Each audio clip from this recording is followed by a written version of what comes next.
So one tree's got a nectarine branch, it's got a plum branch, it's got an apricot branch, and it's got a peach branch.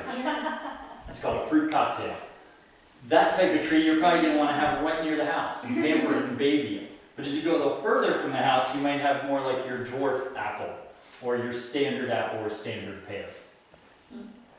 So site development, species recommendation, species selection, garden designs, they all change up depending on, are we talking about right outside the kitchen door, or are we talking about 500 feet from the house? Because it all changes depending on the flow and the use pattern.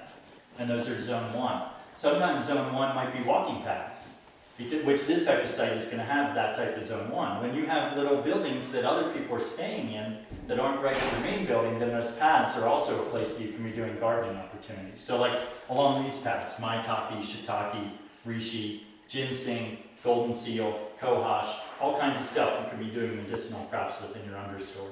So as long as people are walking along the path, they'll maintain it, they'll harvest it. The idea in Chinese proverb is that the best fertilizer of the garden is the footsteps of the gardener.